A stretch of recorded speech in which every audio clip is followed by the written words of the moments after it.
Hi, folks. Ryan Honeyman here from Lift Economy. Many folks have come to us over the last 10 years and asked, how do I get more involved in creating an economy that works for the benefit of all life? They also ask, what skills and experiences do I need to help make this transition? So 3 years ago, we created something called the Next Economy MBA to help address this and similar questions. Lift Economy's Next Economy MBA is an online course that's designed for entrepreneurs, aspiring entrepreneurs, students, recent graduates, employees, and folks who want to learn more about transformational next economy strategies and businesses. Join the growing alumni network of nearly 250 alumni who've gone through this program and learned essential skills and hopefully built lifelong relationships for catalyzing businesses in the emergent and regenerative economy. So we encourage you to check out our course. You can go to lifteconomy.com/MBA. The next course, Cohort 7, starts on September 21st, 2021. So once again, go to www.lifteconomy.com/MBA. And now, on with the show.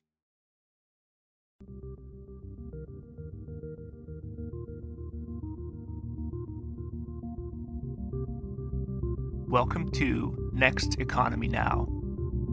The goal of this podcast series is to highlight the leaders who are taking a regenerative, bioregional, equitable, democratic, racially just, and whole systems approach to creating the new economy.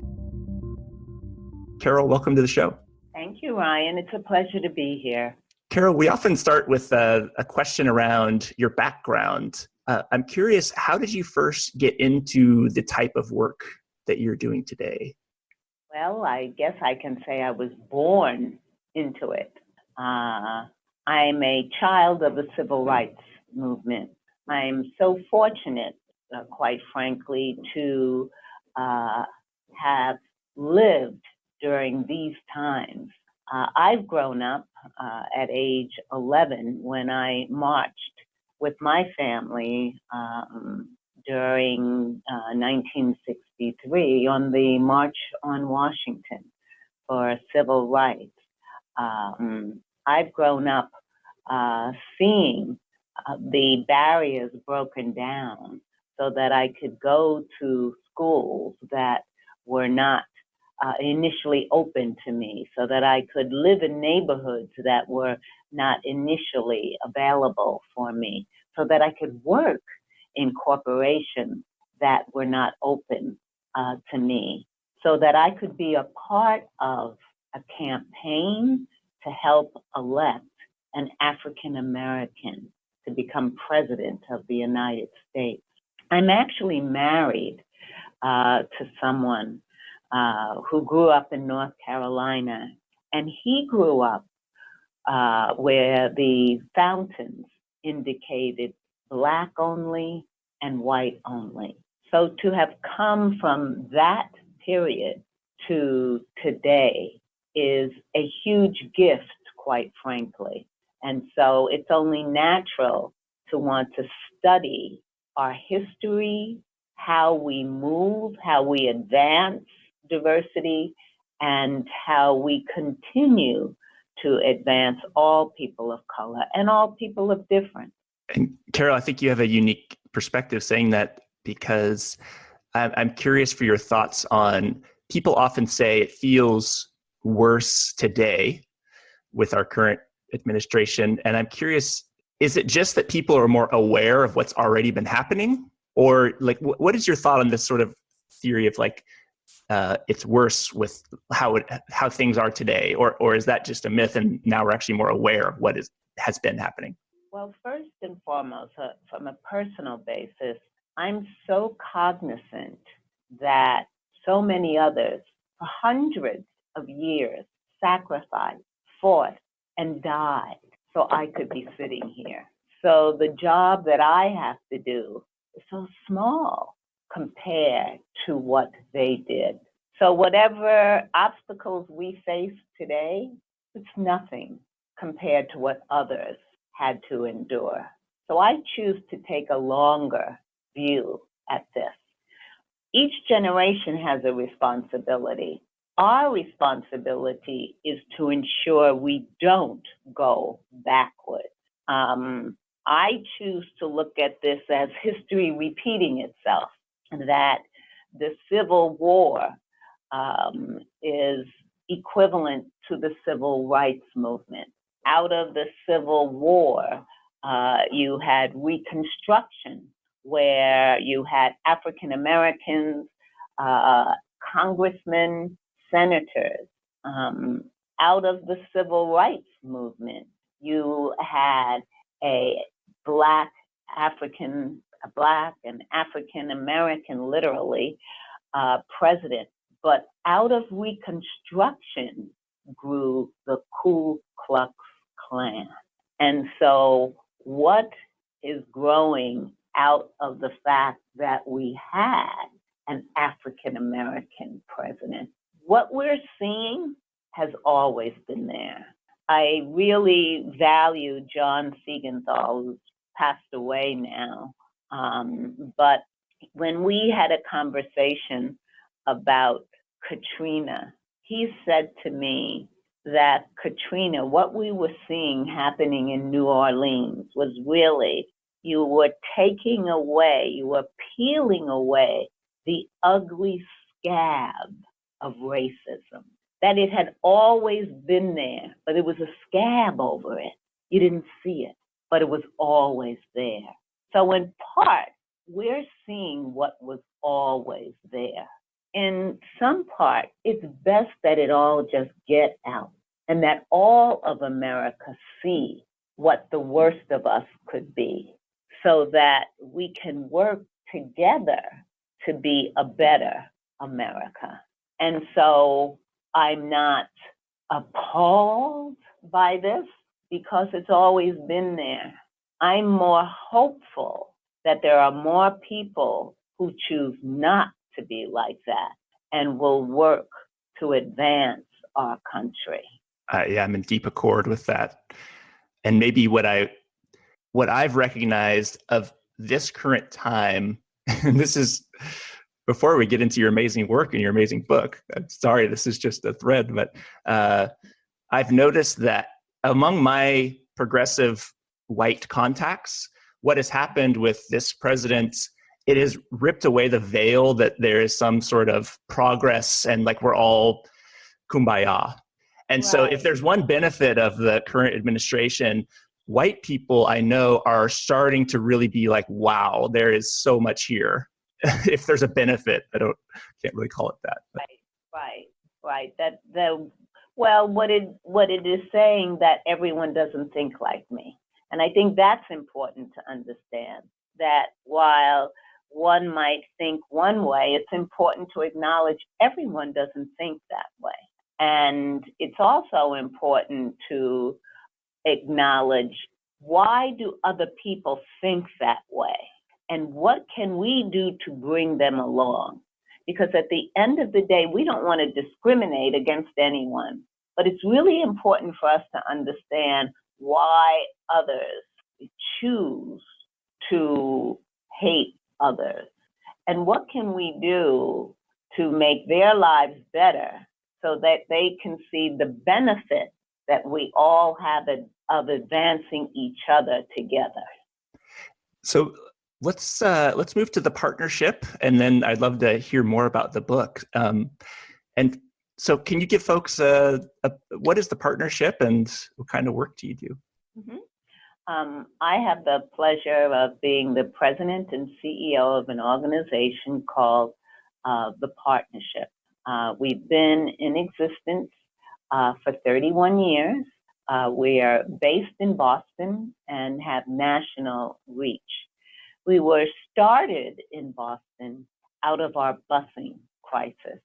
The mayor at that time said, in order for us really to make impact with African American equity, we really have to ensure African Americans have access to the business community.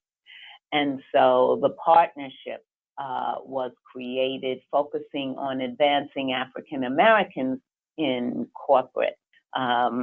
Time moved on, and we began to focus not only on African Americans, but all people of color. And so our mission is to attract, develop, retain, and convene people of color. And we provide state-of-the-art leadership development programming to really enable individuals of color to reach their highest potential. But what we also do is work with corporations to help them create climates where diverse professionals can thrive. We've found over the years, with our 4,000 alum now, that it doesn't make sense to develop an individual of color, to help develop them to their fullest, if their company isn't ready for them. And so what you will have is organ rejection. And so we work with companies to help them create climates where everyone can thrive. We want companies to have cultures where they're able to hire and retain the best talent of all kinds. So we approach it from a business perspective, because there's a war on talent. And so you want to create an environment that attracts, retains, and really values the best talent of all kinds. And through that work, is that how you created the thesis and the book? Is that sort of the genesis of the book, came from your work? The genesis of the book, I think, really came from life experience overall. I talked about my experience, marching on Washington, but another incredible experience was being appointed by President Obama as the U.S. representative to the 65th General Assembly of the United Nations. And in that regard, I had the opportunity to take a leave of absence as Senior Vice President of Brand Management and Corporate Responsibility of John Hancock, and go to New York and work with Ambassador Susan Rice, Secretary of State Hillary Clinton, and the President at the United Nations. But it really was when you find yourself on the stage of the UN, behind that iconic podium, and you're looking out amongst the sea of ambassadors, and it hits you, and I knew this intellectually, but emotionally it hits you, that the world is black and brown. The world people is with a global majority, right? Yeah, black and brown. So you'll find I don't use the word minority. I use the term people of color, because around the world, we are the majority. But looking at the sea of faces of ambassadors, you realize that 25% of the UN member states are African. You can see the strength of the Asian countries, the strength of India. You see the strength of people of color, and you see how every country matters. Every vote matters, no matter how large and powerful you are or how small an island you might be. So I saw how every vote mattered. So when I came back to Boston, I was determined to help Boston be more reflective of the UN. And so my work here at the partnership allows me to do that. It allows me to help create the new Boston. And before we leave the Obama connection, is there any interesting stories with the president or former president? I'm sort of reminiscing fondly over those days. Anything that stands out to you? He is enormously earnest.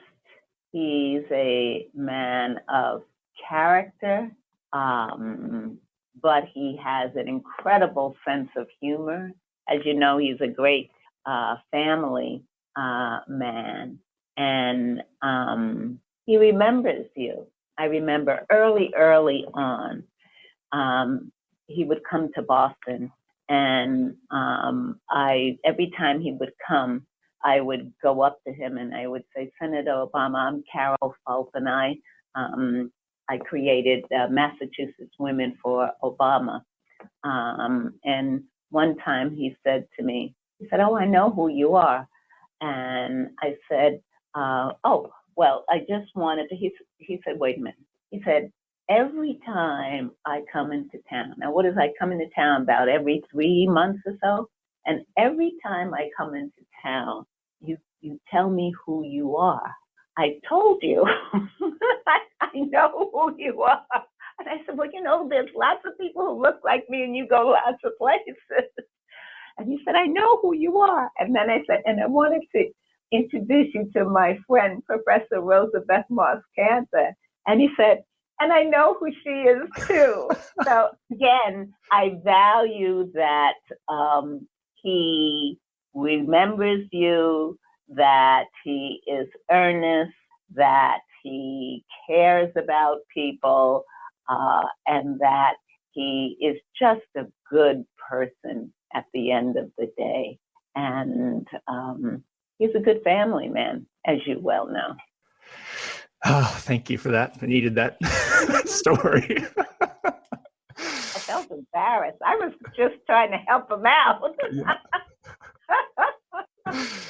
So, so businesses and diversity and increasing diversity. Can you talk a little bit about what sort of stories or what do you tell in the book or any advice you give to companies that they should know sort of when they're thinking about this issue? Well, don't think of it as a separate issue from business. Don't think of it as a silo. Think of diversity and span it across your entire organization as opposed to something you might house in HR. And think of it as a business issue, just as you would think of sales or any other strategic issue you might have. If you have a strategic issue, if you have an issue you want to solve, typically you might put your best people on this. Treat diversity the same way. Put your best business people on this issue and have them come up with a strategic plan on how they want to approach this. But treat it like a business issue. Don't treat it like an HR issue. Treat it like a business issue. The other thing is understand that middle management is critical. Executive management can come up with these great, laudable ideas, but unless you have middle management buy-in, it's not going to go anywhere. Unless you have middle management buy-in for any initiative, middle management can implode something. So ensure you have middle management buy-in and ensure they understand what's in it for them. And so that's why I think it is so important to focus on the business aspect of diversity. Why am I doing this? Not because it's the right thing to do, because it's the smart thing to do. The demographics are changing. Today, there are more babies of color born than Caucasian babies. By the year 2042, the Census Bureau indicates there'll be more people of color in America than Caucasian. Look at our global markets.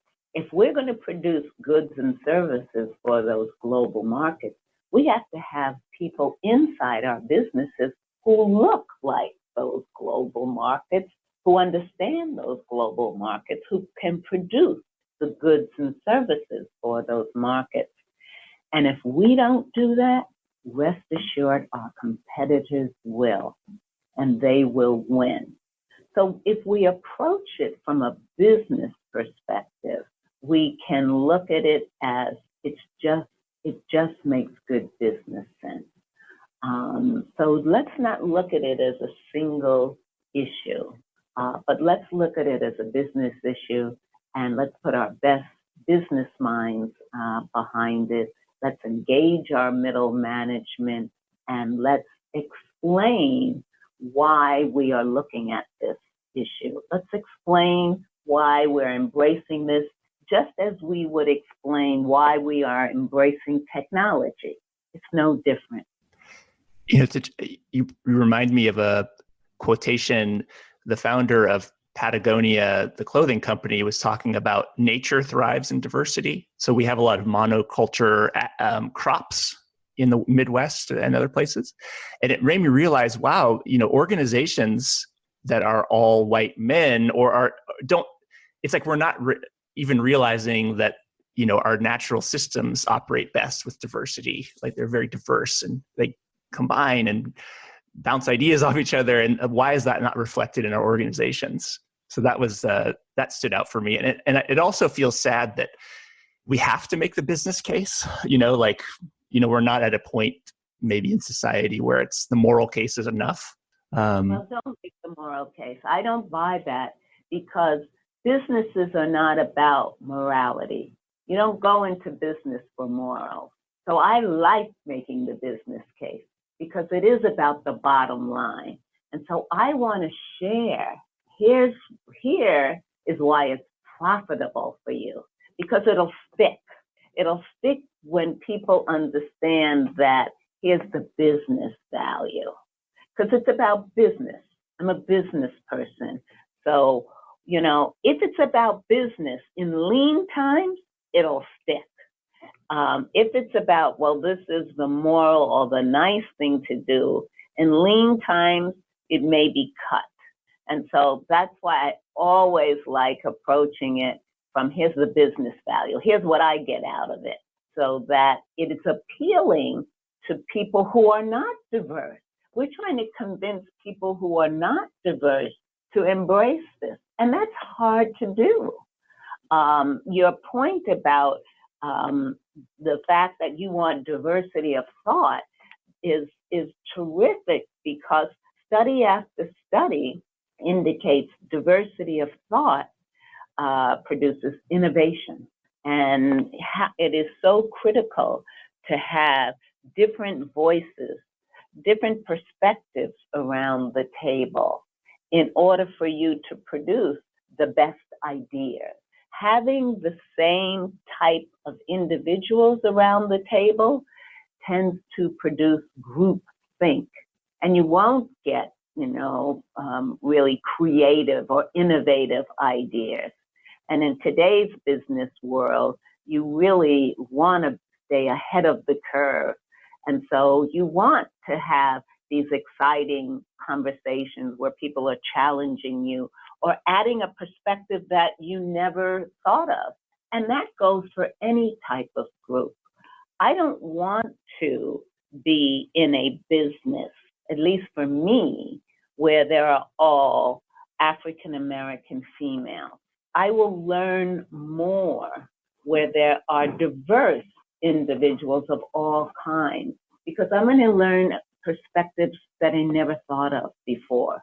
And I'll grow, and I will I'll have more breadth as a result of that broader experience. And so we want to be able to share that with business people, and most people in power who are in business are white males. I want to articulate why it's good for them. And, you know, another thing, I believe you mentioned this at the start of the interview around, it's not enough to just simply hire more people of color. For, you know, one example is in our own company, we're a 6-person team, so we're small. We have 4 white partners and 2 African-American partners. And one of our goals was to increase more people of color on our team. And so we started looking externally, and we're thinking, how do we find more people of color?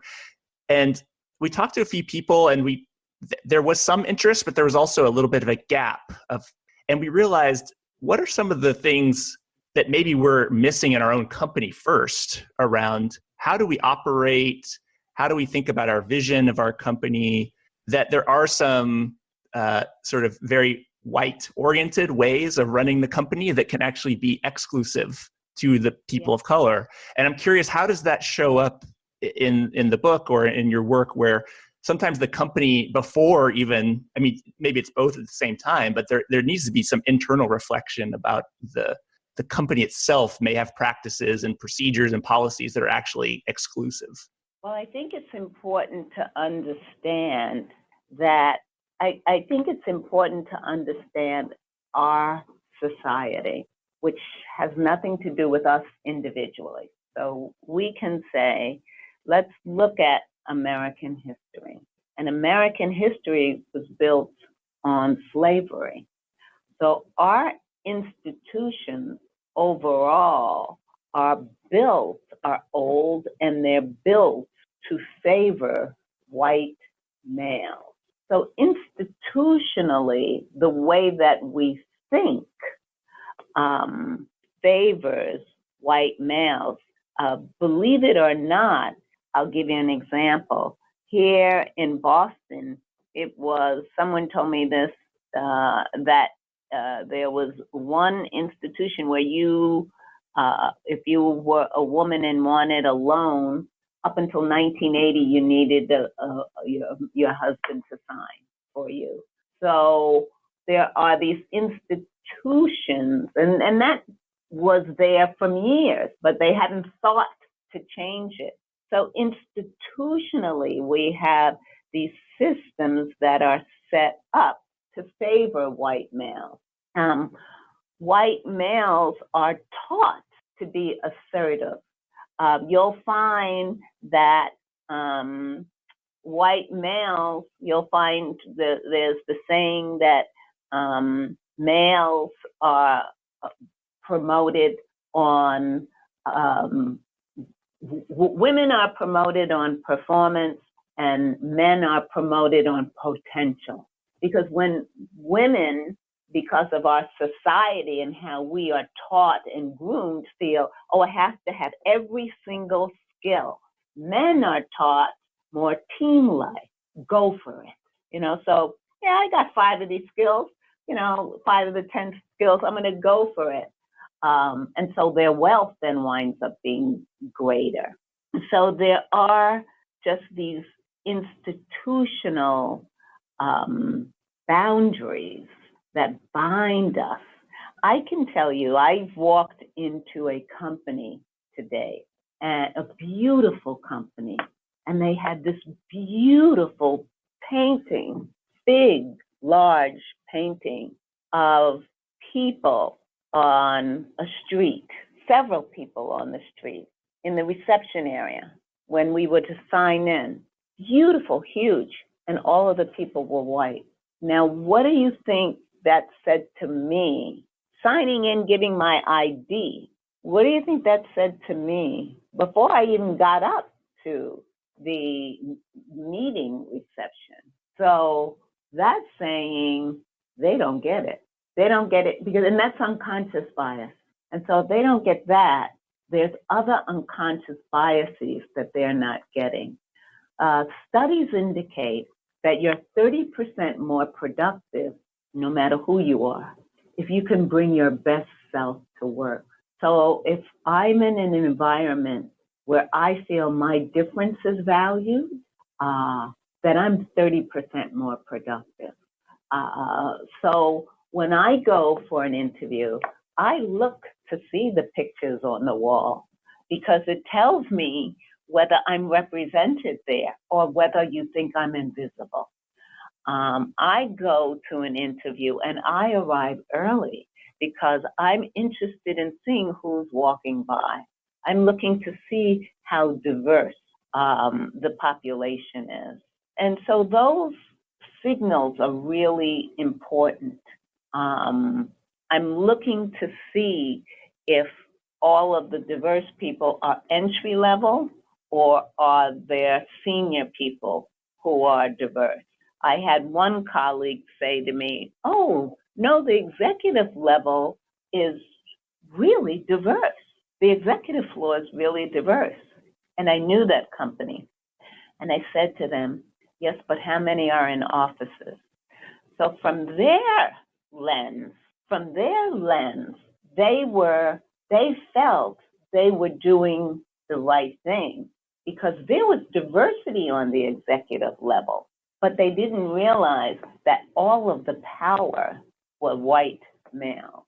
And from their lens, they felt they were adding value to their corporation because they were broad-minded and had diversity on their executive level floor.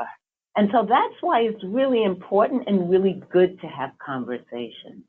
That's why it's important to have conversations around unconscious bias. And quite frankly, I don't like calling the training unconscious bias because who wants to go to a session called unconscious bias? I'd have my arms crossed in front of my chest if I had to go to unconscious bias. I'm not racist. That's the thinker. Right, I'm not biased. Yeah. Right? So what we call the training is Management 2020 or Managing for the Future. That, the demographic population looks different. Technology is going to change the way we work, So let's take a look at all of these.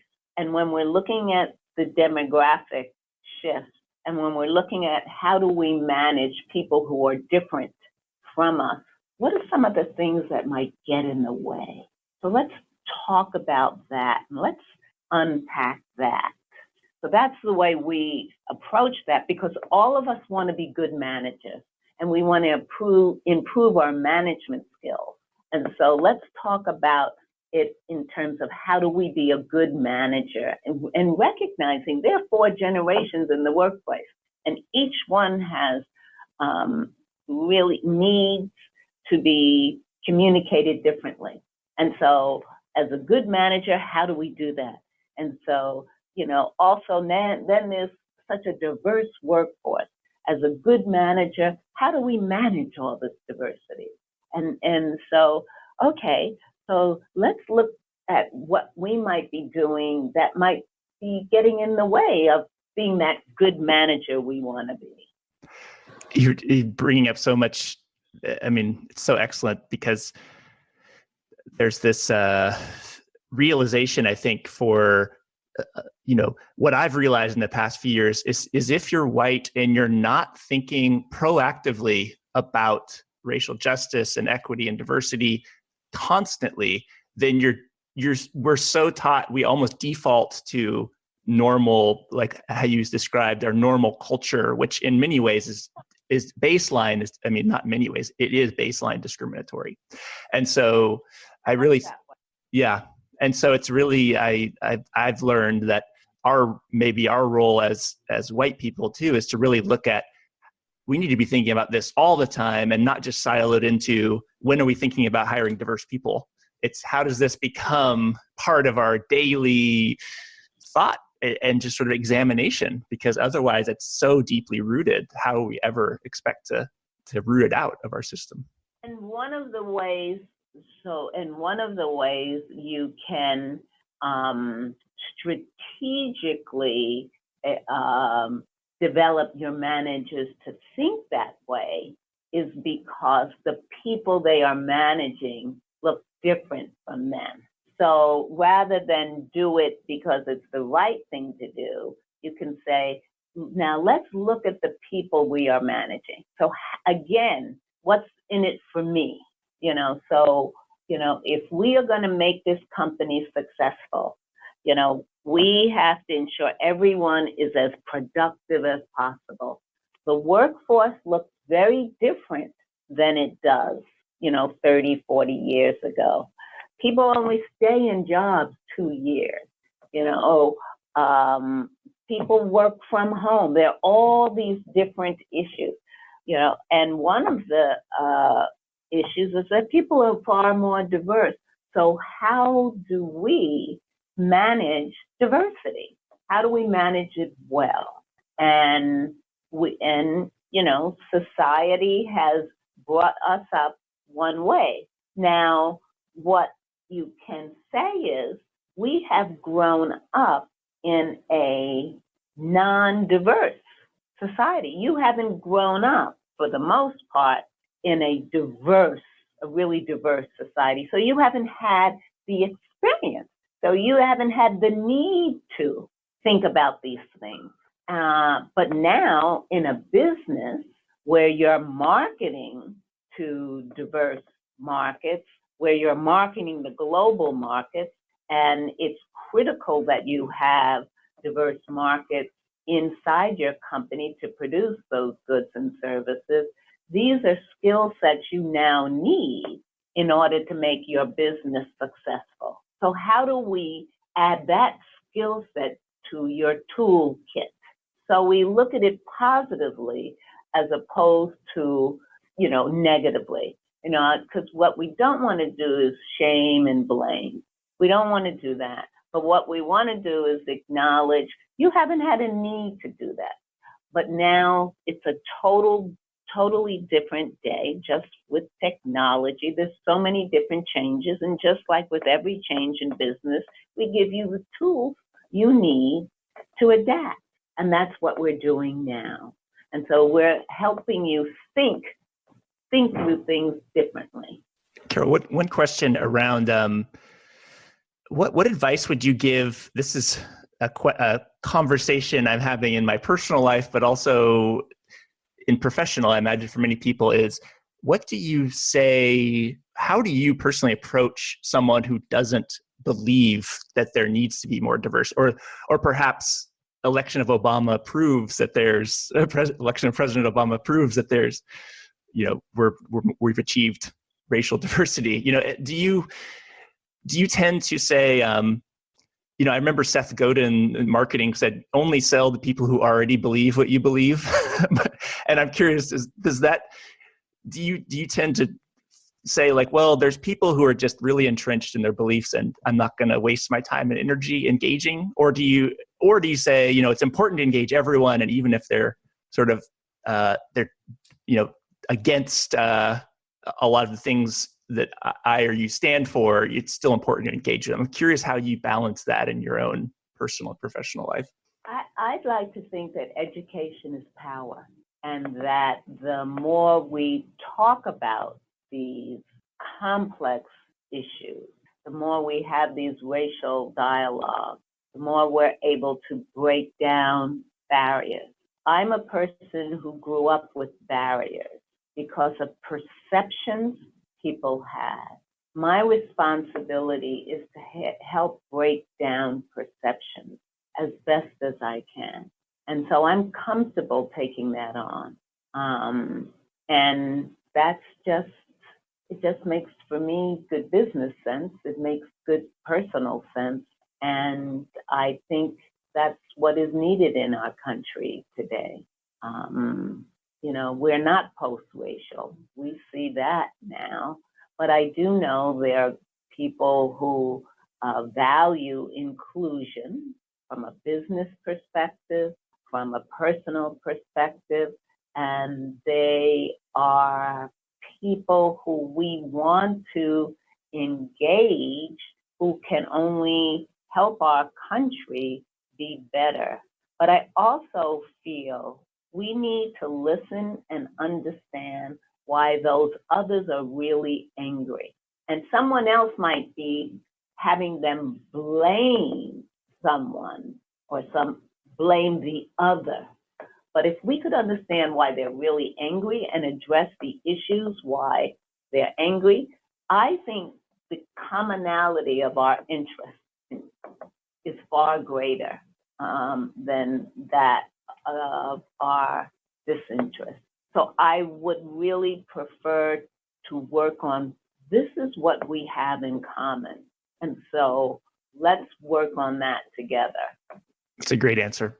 I appreciate that.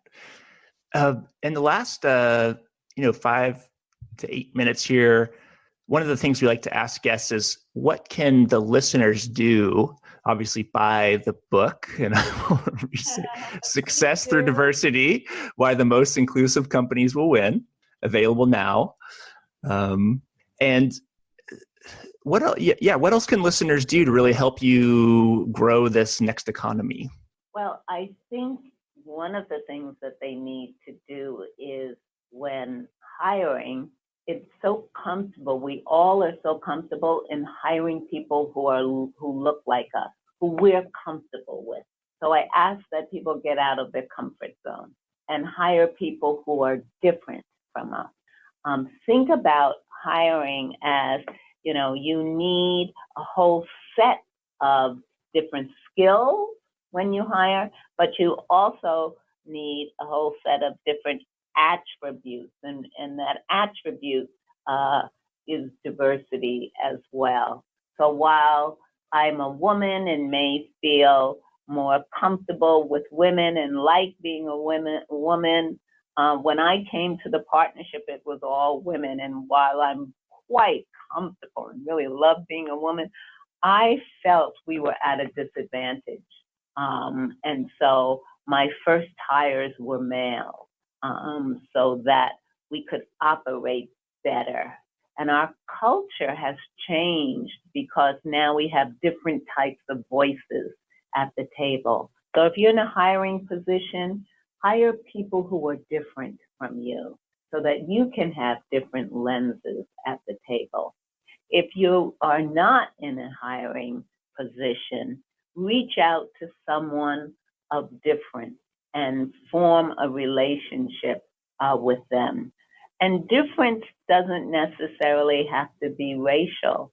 It could be sexual orientation.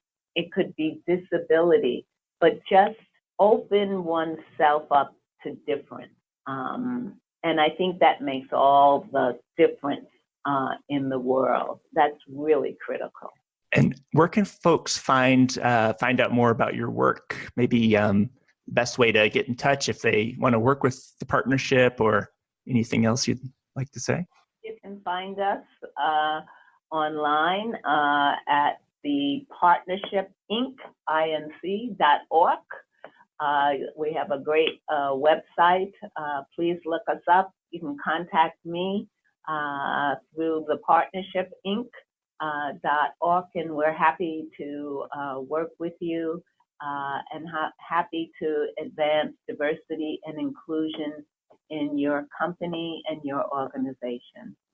And just so I'm clear, is it nationwide that you work, or is it, okay? We have national reach. We're here in Boston, but we work across the country, and we actually have a wonderful relationship with Pittsburgh. So Great. Our hearts go out to Pittsburgh during this difficult time. Well, thank you so much, Carol. It's been a pleasure speaking. I wish I could literally talk to you for another couple hours, but I know you have an important conference call coming up. So I wanted to thank you for joining and giving us your time today. Ryan, thank you. And thank you for your genuine interest. And you really represent the future. And I'm so heartened by your interest and your earnesty. And I know the future's in good hands with people like you. So thank you. That concludes this episode of Next Economy Now, and now on to our mini interview with Doug Bistry, CEO of Clearinghouse CDFI. Okay, welcome, Doug, to this interview series, the Next Economy Now podcast. And for listeners, I think one of the reasons I'm excited about Clearinghouse CDFI is that you're a lot different than other financial institutions. And what are some of the other types of loans you make, just so in case, if anyone's listening and they're interested in getting a loan, what do you look for, and what are the types of loans that you do? Yeah, well, one of the decisions we made early on in the early 90s when we formed the corporation was to not be specialized into one category. And that was one of our criticisms of the banks. When we would send a community development loan to a bank, and maybe it was even a multifamily affordable housing, and the bank would say, well, we're just not making those kind of loans right now. And so when we started Clearinghouse CDFI, it was very important for me to say that, we'll consider anything.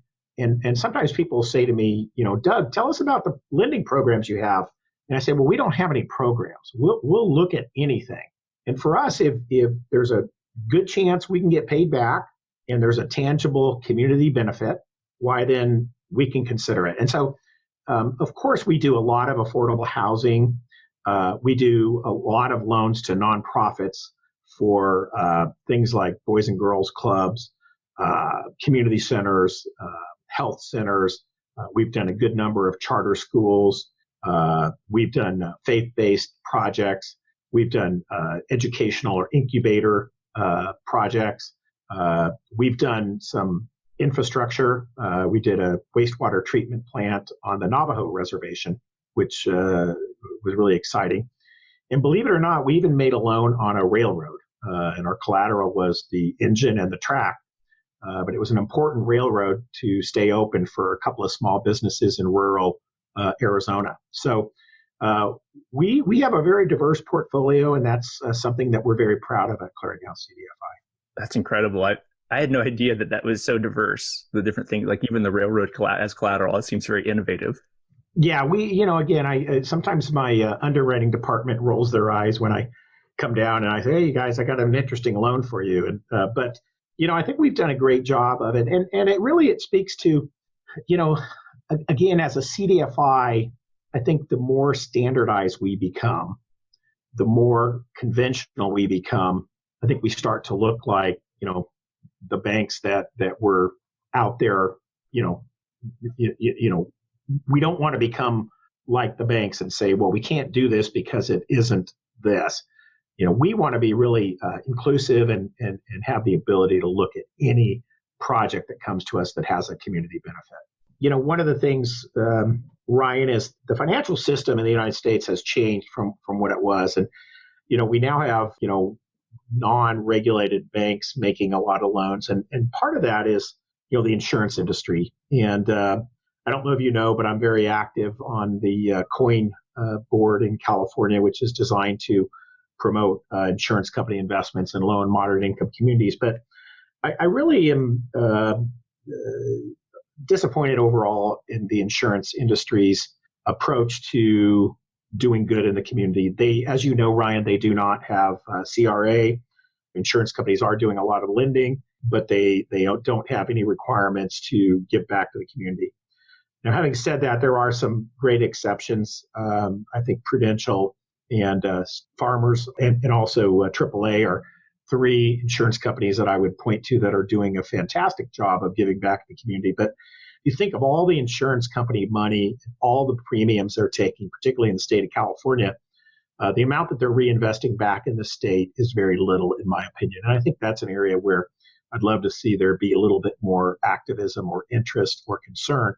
We also had Jerry Brown veto the COIN tax credit legislation, and that was a big disappointment to us. I think that would have really helped incentivize insurance companies to invest in low and moderate income communities here in California. And where can folks learn more about Clearinghouse and, say if there's any investors who are interested, what's the best way for them to get in contact? We have a great website that has a ton of information, including our financials. It is www.ccdfi.com. Again, that's ccdfi.com. And a lot of information there. There's contact numbers. I'd be happy to talk to anybody that is serious about investing or working with us. And also, we're looking for projects to lend, good projects. And so, in our service areas, California, Arizona, Nevada, New Mexico, and all of Indian country throughout the United States. So if anyone is aware of an unmet credit need that has good community impact, or, often our loans are made to entrepreneurs, people of color, or members of groups that have been disenfranchised. And if anyone is aware of loans, boy, we'd love to hear from them as well. Next Economy Now is a production of Lift Economy. To listen to all of our episodes, go to lifteconomy.com/podcast. That's LIFT economy.com/podcast. You can also sign up for our monthly newsletter at lifteconomy.com/newsletter. Please also rate and review our podcast on iTunes, Spotify, Stitcher, or wherever you get your podcasts. Thanks for listening.